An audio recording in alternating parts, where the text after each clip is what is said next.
about.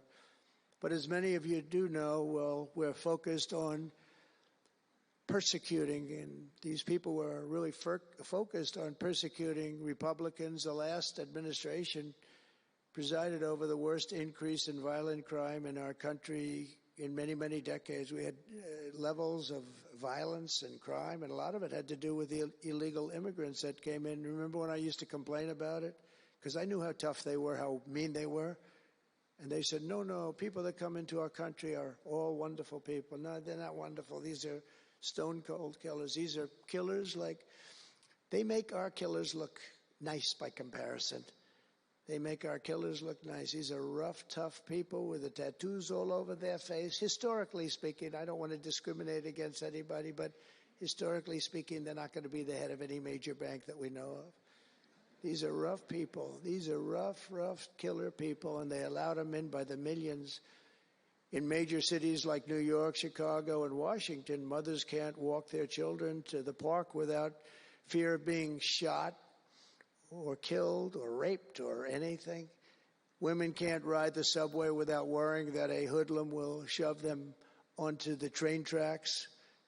In New York, it's happened twice in the last couple of weeks. They're standing there, perfect Wall Street gentleman in one case, and another person who was a worker, good worker, electrician, gets pushed into a train going 45 miles an hour just prior to the train, not stopping, going to go through that. I know the stations very well. I used to take the subway. I used to feel safe. When I was young, I'd go to my parents would drop me off at the subway. I'd take the subway to my school. Can you believe it?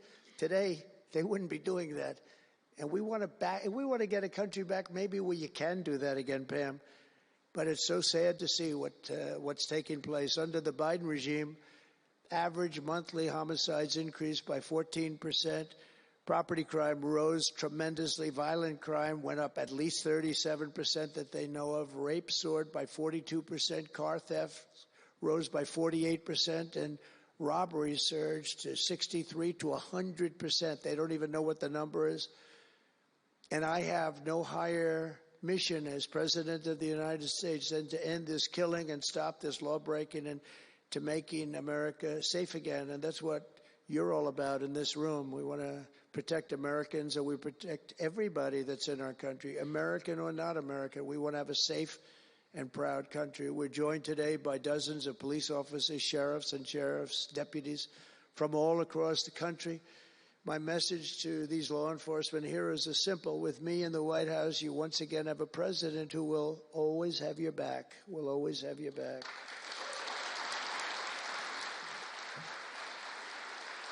Thank you, fellas.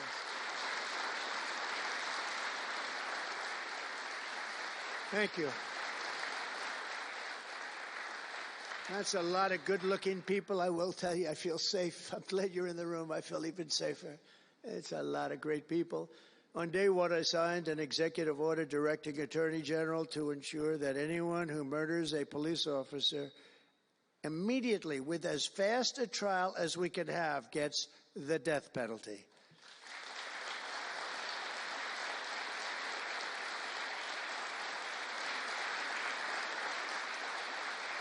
And last month, I fired all the radical left pro-crime U.S. attorneys appointed by Joe Biden. There were so many that were bad. And I know there were some that were probably very good, but there were so many that were so bad and so evil, so corrupt. Instead of having Marxist prosecutors who want to put police officers in handcuffs and go after a police officer rather than a criminal, I appointed patriotic, tough-on-crime warriors who will partner with police to put dangerous offenders behind bars, put them in jail. We're fully reviving 1033 program to provide state and local law enforcement with surplus military equipment, that we have so much of it. I did it in my last administration, and I remember Obama wouldn't do it. He wouldn't do it before me, would not do it, because he thought it made them look too strong, too military. I said, no, that's what I want them to look like. I want them to look strong. And it was protective, defensive equipment. We had billions of dollars. I gave it out, and now I'm going to have a chance to give it out again. They didn't want to do it with Biden, and Biden didn't know why. If they would have asked him, he wouldn't have been able to answer the question. He could never answer a question. They said my press conference yesterday was longer than all of Biden's press conferences put together for the last 4 years. And I don't know if that's true, but it was close. And perhaps most importantly, we're securing our border and repelling the invasion of America. We have, you see the numbers have come down. So, and Tom Homan and Christie have been incredible. Christie Noem, Secretary, she's done great. And Tom Homan is, I don't know if Tom Homan's here, but wherever he may be, I think he's chasing people out of our country. If he was here, I'd almost be disappointed. What are you doing, Tom? But he's a fantastic guy, and he's a brave guy. Over the past 4 years, other countries emptied out their prisons and jails, mental institutions, and insane asylums, and sent the killers, drug smugglers, and bloodthirsty inmates from the filthiest dungeons of the world straight into the USA. And open border. We had an open border policy. Anybody could come in, no matter what you were, no matter where you came from, no matter what you looked like, no matter what you were doing, no matter what you did, no matter how many people you murdered, you could come right into our country. We have murderers right now walking the streets. We're joined today by Tammy Nobles, whose 20-year-old daughter, Kayla, was attacked in her home 3 years ago, horrifically assaulted and strangled to death by an illegal alien MS-13 monster set loose into our country under the open border Biden regime. Kayla was one of countless American victims ripped away from their families by the open border policies of that administration. And we're also joined by Kayla's stepfather, Jeremiah, and several other courageous angel families here today. And I'd love you to all just stand up and take a bow, because you are incredible people. Please. Thank you.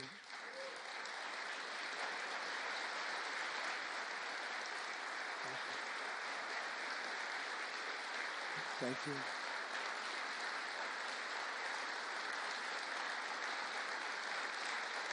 Thank you very much. Thank you.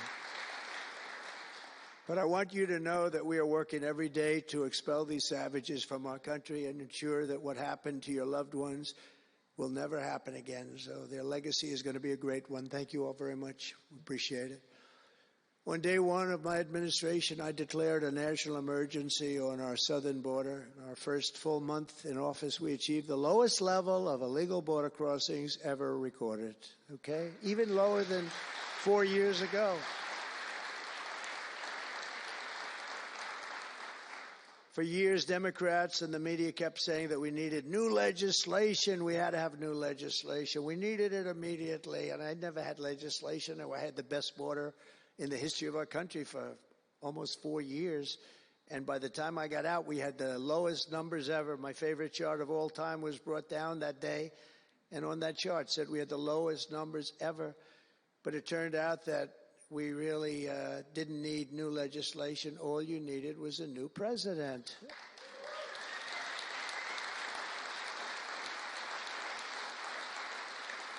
And I said that the other night.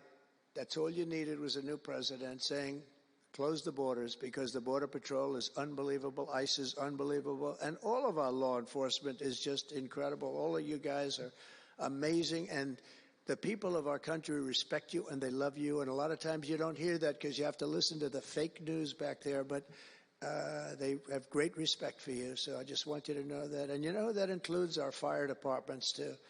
They don't get spoken about enough. You know, they go into some of the areas I read where they're shooting them off ladders. Can you believe it? They go up to put out a fire, Leo, and they go and they shoot them off a ladder. It's just unbelievable. These firemen and women are incredible. So I want to put them in the same category because they're just incredible. I also like that the fact they voted for me like at 94%. So I have to mention them. I have no choice, right? But the truth is they're phenomenal people. The law enforcement, fire, everybody, they're phenomenal. Basically first responders, because that's what they are. They're first responders. And we're ending the migrant occupation of America. And what we're doing now is we're liberating our cities and our suburbs and our towns. And you see a big difference. I'm getting calls all the time from even leaders of other countries saying, sir, the whole world feels liberated now. It feels like there's a light over America.